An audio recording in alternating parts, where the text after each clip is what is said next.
Chosen one, pause for a moment and feel this not with your mind, but with the deeper place inside you that has been awake long before today. This message is not arriving randomly. It is not the result of an algorithm, a coincidence, or idle curiosity. This is frequency recognition. Something in you responded before you even knew why. That response is the signal, and the signal only finds those who are ready to remember.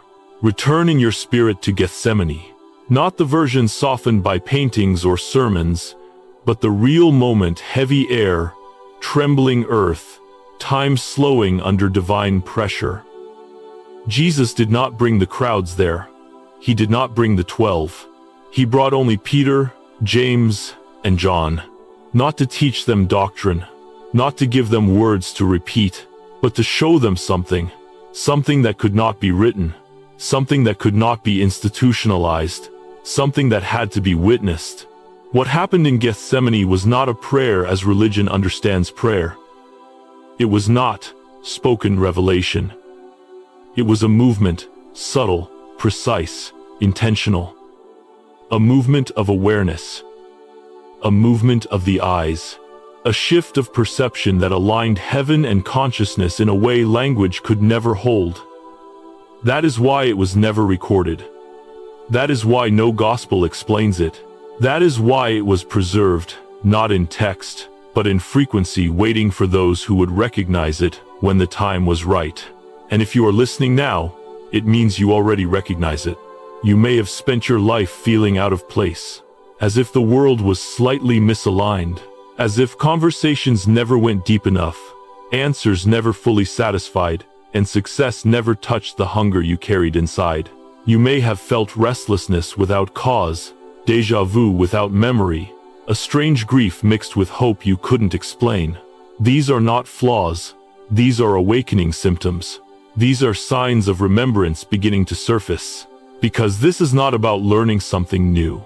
This is about remembering what your spirit already knows. You were never meant to wait for liberation after death. That idea was taught to delay activation.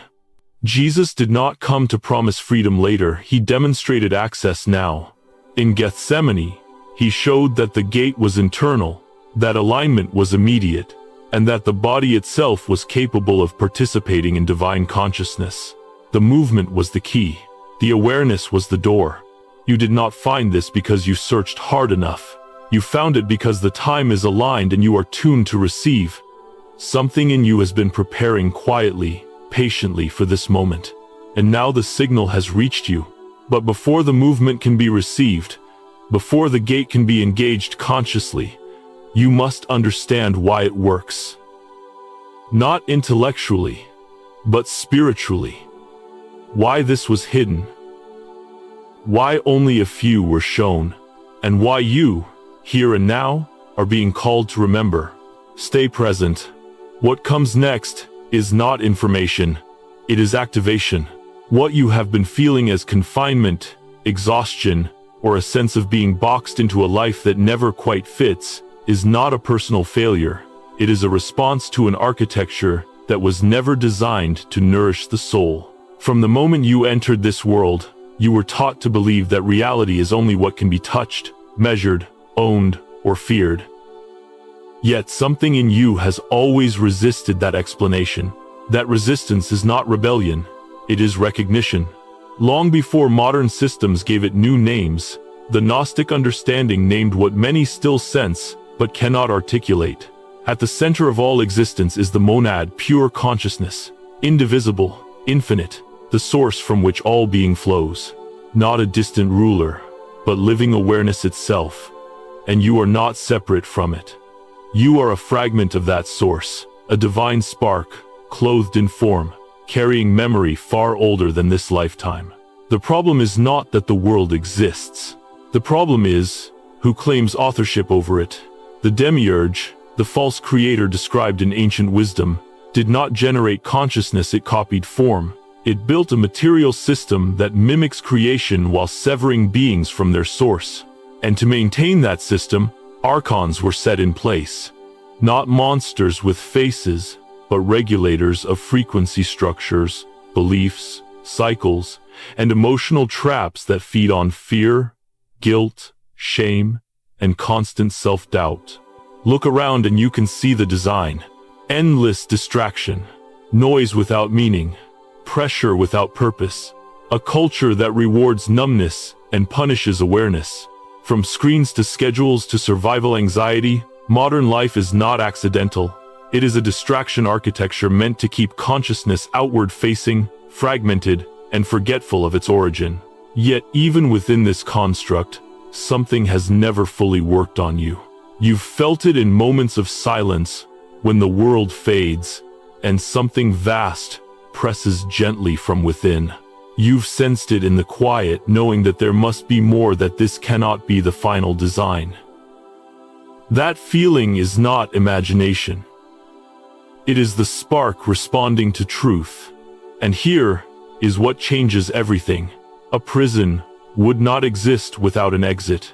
Control systems do not hide what is impossible to escape. They hide what is easiest to access once seen. The exit was never external. No authority can grant it. No institution can sell it. It was embedded where the demiurge could not reach, inside human consciousness itself. This is why liberation has always been internal. Not through force, not through rebellion, but through alignment. A gate was placed within awareness, waiting for the moment remembrance would outweigh distraction. And now, you are close enough to feel it. The next step is understanding that gate, not as metaphor, but as mechanism. What the ancient texts hint at, and what your own inner knowing has been circling for years, is that the exit from this constructed reality was never placed somewhere far away. It was placed within you. Not metaphorically, not someday. Now. Across Gnostic traditions, mystical lineages, and suppressed teachings, there is repeated reference to an internal doorway, a monad gate, a gateway of light, an eye of eternity. Different names, same truth. A point within human consciousness where the fragment remembers the whole. This gateway is not hidden in the sky, nor reserved for saints or ascetics. It exists inside the human body, as it is right now. You were born with it intact. Nothing was removed. Nothing was broken. What was lost was memory. Conditioning buried awareness beneath layers of noise, belief, and externally imposed identity. But the structure itself remains untouched, waiting. This is why Jesus' mission has been so thoroughly misunderstood. He did not come to establish a religion, demand worship, or set up intermediaries between humanity and God. He came as a transmitter of liberation technology. His teachings were encoded instructions, spoken in parables, not to mystify, but to protect knowledge that threatened control systems. When he said, "The kingdom of heaven is within you," this was not poetic comfort, it was literal cartography, a map pointing inward. He never spoke of salvation as something postponed until after death. That idea came later, introduced to delay awakening. Jesus spoke of life, abundance, and freedom now. He healed not to prove divinity, but to demonstrate what happens when consciousness realigns with its source. He showed that no savior is required because the gate does not open from the outside. No permission is needed because no authority owns it. The gate was already built before you were taught to forget it. Liberation is not achieved by becoming something new, but by remembering what you already are. This is why the sensation you feel is familiarity, not novelty. You are not learning foreign truth. You are recovering lost access. And here is the crucial shift. The gateway is not activated by belief alone. Belief is passive. The gate responds to alignment of attention, intention, and consciousness. This is where symbolism ends and mechanics begin. The ancients were precise. They understood that certain structures within the human system function as interfaces between worlds. This brings us to the point most have overlooked or reduced to metaphor. The key to this internal doorway is the eye, not as symbol, not as myth, but as a physical and conscious mechanism designed to make the divided, single, and open the forgotten door. When the fragments of ancient wisdom are finally laid side by side, A pattern emerges that can no longer be dismissed as coincidence. What has been scattered across cultures, scriptures, and symbols converges on a single instruction, one that was hidden in plain sight. This is what the single-eye doctrine truly points to. Not belief, but activation. In the Gospel of Thomas, a text excluded from canon, yet preserved by those who understood its danger, Jesus speaks with striking precision. He says that when you make the two into one, and when you make the eye single, you will enter the kingdom. For centuries, scholars softened this into metaphor, filing it safely under moral teaching or poetic mysticism. But ancient initiatory cultures did not speak vaguely when transmission mattered. They encoded mechanics in language that would survive persecution. Make the eye single was not philosophy, it was instruction. The Egyptians understood this long before Christianity. The Eye of Horus was not merely a symbol of protection or royalty, it was a diagram of awakening. Its geometry maps perception, consciousness, and restoration of wholeness. Horus loses and regains the eye, just as humanity forgets and remembers its true sight. The eye was always the gateway. In Hindu tradition, the Ajna chakra, often called the third eye, is described as the command center of awareness, the point where duality dissolves into singular perception. When activated, it does not grant fantasy powers. It restores clear seeing. The same theme appears again and again. The eye as portal, not merely an organ of vision, but an interface between dimensions of consciousness. Even within the New Testament, the instruction remains intact for those with ears to hear. If your eye is single, your whole body will be full of light. This is not moral advice about focus or purity. Light, in ancient language, meant consciousness itself. To make the eye single is to unify perception, to collapse the split between inner and outer, observer and observed. The mistake of modern interpretation was assuming ancient masters spoke symbolically because we no longer understand literal consciousness technology. The eye was never just for seeing the world, it was designed to access what lies behind it. When aligned intentionally, it becomes a key. And when this key is turned, when the gate responds, you need to know what to expect. Not spectacle, not fantasy, but a profound and unmistakable shift. To understand that shift, you must first understand what happens when the gate opens. As the doorway within you responds, it is important to understand what this opening actually feels like, so that you do not overlook the profound simply because it arrives quietly. Too many seekers abandon truth because it does not arrive wrapped in spectacle. This gate was never designed to entertain the ego. It was designed to restore remembrance. When the gate opens, there are no fireworks. You will not levitate. There is no dramatic flash of light or cinematic surge of power. Ancient liberation was never theatrical. It was precise. What most people experience first is subtle, yet unmistakable to those who are paying attention. A gentle warmth may arise in the center of the forehead, not burning, not sharp, but alive, like a soft ember being breathed back into flame. This sensation is not imagination. It is awareness returning to a long dormant center. For others, the first sign is silence. The endless internal dialogue, the commentary, the noise, the restless loops, suddenly pauses, not through force, not through effort, but as if someone turned down the volume on a radio that had been playing your entire life. In that silence, many feel an unfamiliar peace, not emotional happiness, but neutrality so deep it feels like truth. Some experience expansion. The sense of being trapped inside the borders of skin begins to loosen. You may feel larger than your body, or as if the room itself is included in your awareness. This can feel strange at first, but it is not loss of control. It is the remembering of a more natural state, one you inhabited before being trained to shrink yourself into survival.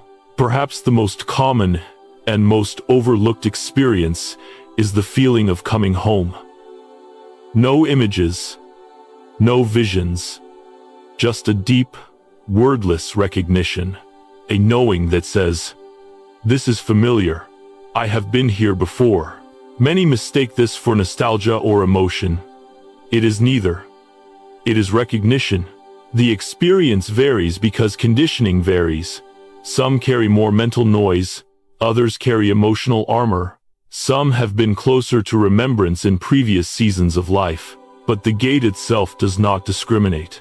Once you feel it, even slightly doubt begins to dissolve.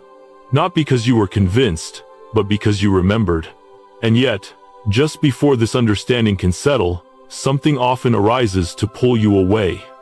Discomfort, skepticism, sudden fatigue, the urge to dismiss, delay, or distract. This is not failure. It is resistance. And before you are shown the precise method for opening the gate, you must understand why that resistance appears, and why it is not your enemy, but your signal. As this awareness deepens, it becomes necessary to name the resistance you may already be feeling, not to fight it, but to understand it, because what you are encountering now has stopped more awakenings than ignorance ever could. This resistance is not proof that something is wrong. It is proof that something real is happening. Across the ancient Gnostic texts, this interference was described as the work of archons. Some understood them as literal entities. Others understood them as psychological and energetic mechanisms embedded in human consciousness. In modern language, you could call them conditioning loops, survival programs, fear circuits, or inherited mental patterns. The interpretation does not change the effect. Whether mythic or neurological, the function is the same: to keep consciousness fragmented, distracted, and externally focused. This is why, at moments like this, very specific symptoms arise. You may suddenly feel drowsy, even if you were alert moments ago. Your body relaxes too quickly, as if trying to put you to sleep before you can proceed.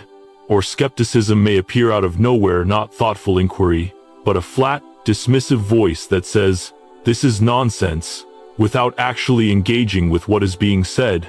For others, the impulse is delay. "I'll come back to this later. I'll try it another time.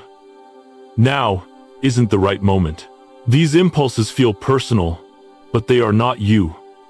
They are reflexes of a system that has trained you, over a lifetime, to disengage from anything that threatens its authority over your attention. The material world survives on fragmentation. Wholeness disrupts it. Here is the crucial realization. The very fact that you are still here, still listening, still present, is evidence of strength, not effort, strength. Your inner spark is not passive. It recognized something familiar in this message, and it moved you to stay despite the interference. That is not accidental. That is sovereignty beginning to return. Do not judge the resistance. Do not try to overpower it. Simply notice it. Observation weakens its grip. Awareness dissolves what force cannot. The archons, whether you view them as ancient intelligences or internalized programs, lose power the moment they are seen for what they are: noise, not authority. And now, because you understand this, because you are still here by choice and not compulsion, the conditions are set.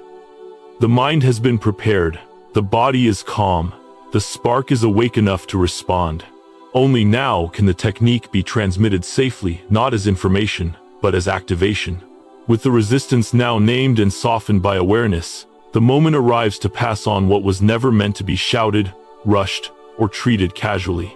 This is why it is essential that you do not perform the movement yet. First, let the instruction settle. Let understanding arrive before action. Because this is not a mechanical exercise, it is a transmission. The body will follow naturally once the mind and attention are aligned. When you are ready to practice, you will begin by closing your eyes gently, not squeezing them shut, not forcing darkness, but allowing the outer world to fade on its own. Behind your closed eyelids, let your gaze rest forward, as if you were looking straight ahead toward a distant horizon. There is no strain here, No effort to visualize anything special. Your body remains still. Your jaw is relaxed. Your shoulders are soft. Your breath flows naturally, exactly as it does when you are calm and unobserved. Do not control the breath. Control is part of the old architecture. From this neutral, quiet position, you will begin the movement slowly, so slowly that it almost feels like it is happening by itself. Allow your eyes to roll upward, not sharply, not with tension, but with the ease of something responding to a subtle pull. Imagine the way the sun rises without effort, or the way a leaf drifts upward in a warm current of air. This upward motion is not about forcing the eyes to look as high as possible. It is about allowing them to rise to their highest comfortable point. As they rise, something precise occurs. The two streams of vision naturally begin to converge. Let them. Do not try to separate them. Do not correct them.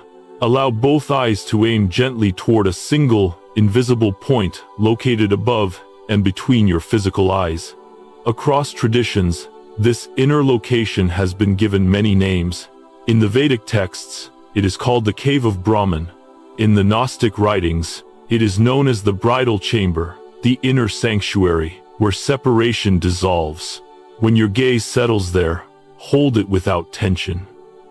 Attention replaces effort. And in this still convergence, speak inwardly, not aloud, not as a chant, but as a knowing, the simple declaration, I am the light that returns. I remember. Say it once, or allow it to echo softly without repetition. The words are not a spell. They are recognition. This is the moment of convergence, the principle that makes everything work. When the eyes become single, when breath is natural, when intention is unified and awareness is present, consciousness collapses inward instead of scattering outward. Fragmentation ends. Signal becomes coherent. And coherence is what opens the gate. In the next movement of understanding, you will see why this convergence reaches beyond the body and is recognized by something far greater than the mind. As the movement settles into stillness, understanding must now replace curiosity, because without understanding, this practice becomes imitation, and imitation carries no signal. This is where many ancient techniques lost their power over time, not because they were false, but because they were repeated without consciousness. What you are engaging here is not a gesture meant to impress the body.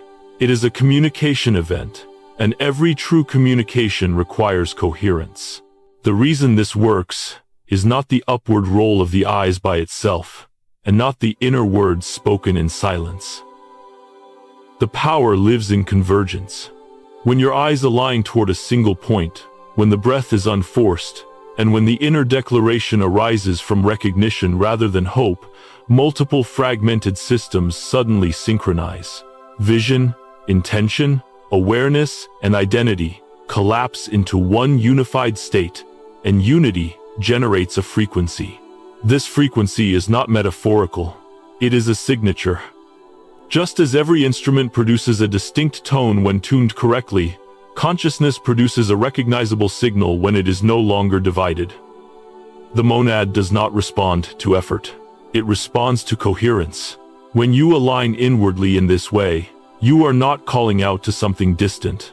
You are restoring a signal that was always meant to be heard.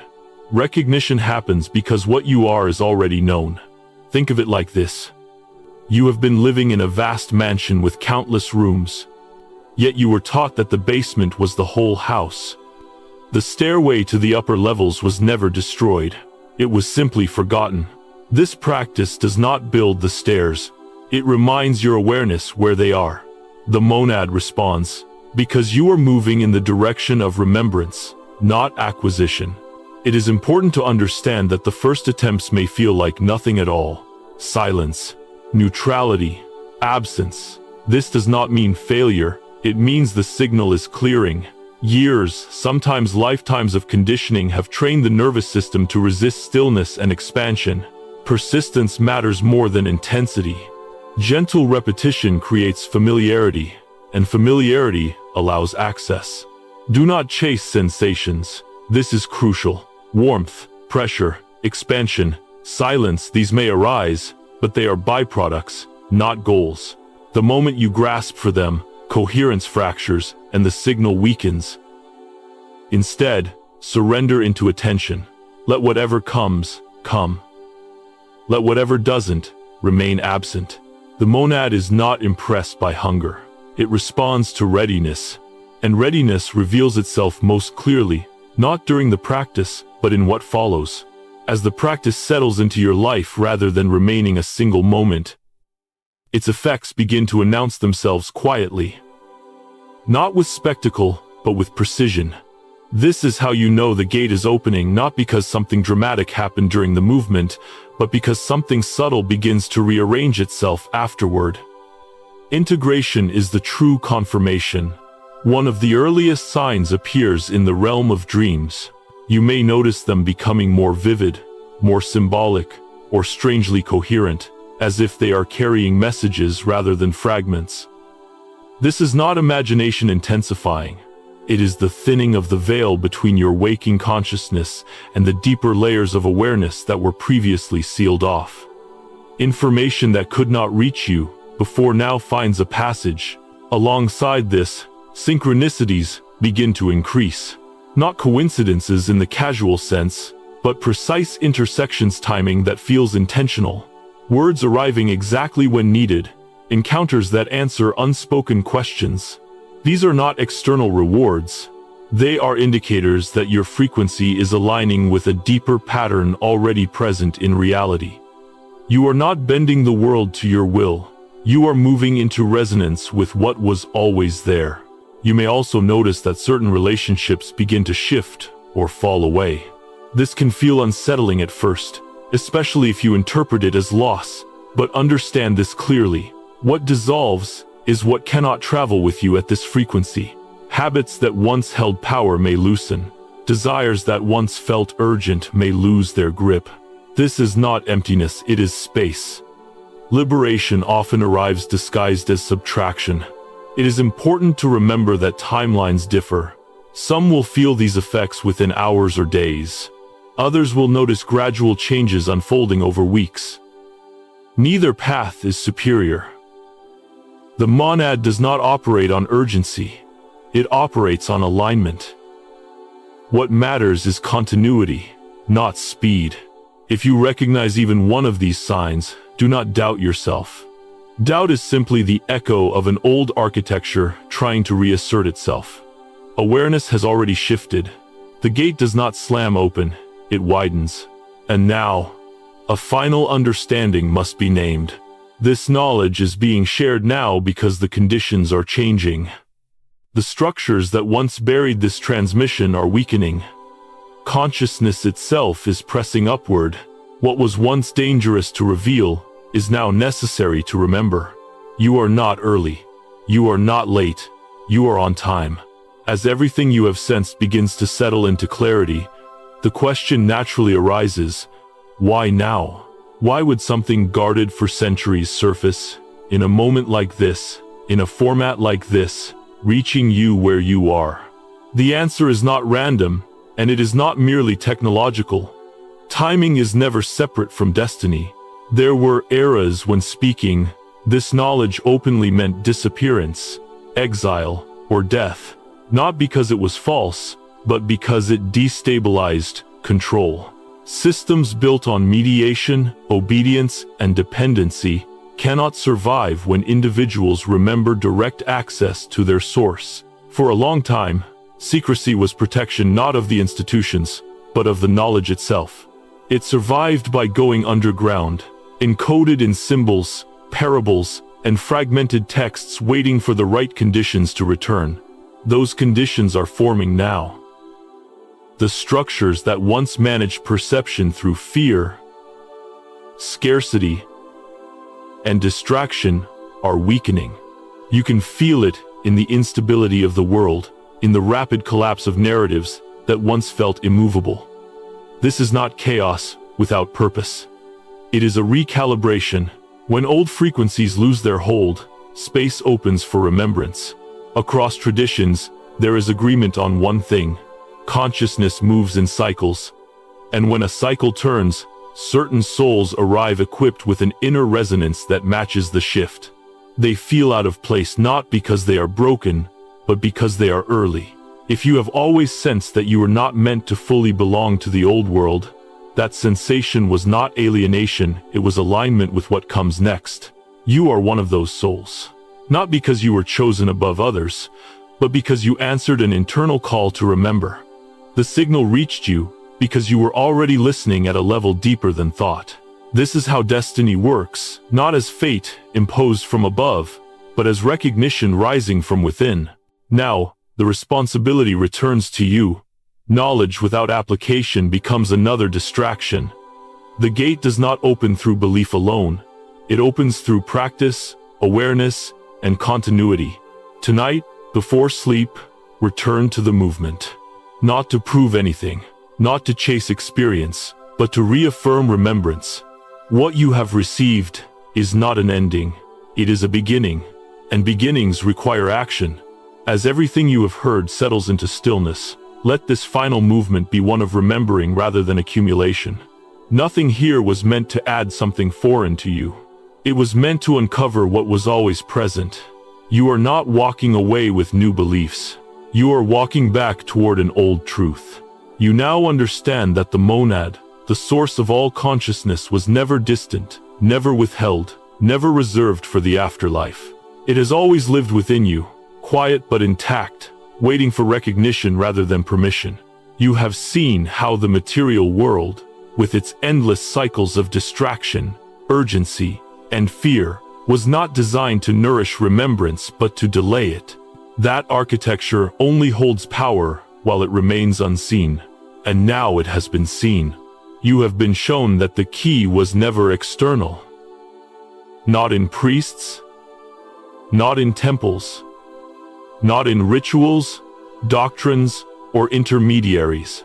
The key is precise, internal, and already built into your body and awareness. The single eye movement is not symbolism, it is access, a way to unify perception, intention, and identity into a coherent signal that remembrance responds to. This is why practice matters. Not someday, not when you feel ready. Tonight, before sleep, when the noise of the world softens and the threshold opens naturally, return to the movement. Close your eyes. Let the breath settle. Allow the gaze to rise gently. Converge without force. Speak the inner truth not to convince anything, but to acknowledge what already is. I am the light that returns. I remember. Trust what you know beneath doubt. Doubt belongs to conditioning. Knowing belongs to origin. If questions arise, let them pass. You do not need certainty to walk the stairs. You need sincerity. And understand this. This remembrance was not meant to end with you. Chosen ones have always found each other not through institutions, but through recognition. If this message reached you, there is at least one person in your life who is ready to hear it as well. You already know who they are. Their presence may have surfaced in your mind without effort. Share this with them not to convince, but to signal. Now, seal this moment. Leave a comment and write the words, "I remember." Not as a declaration to others, but as a commitment to yourself. A marker in time that says, "This is where I stopped forgetting." You are not temporary. You are not accidental. You are not broken or incomplete. You are light, eternal, and awakening within form. The gate is real. The memory is returning. And you now know what to do. Walk gently. Stay present. And remember who you are.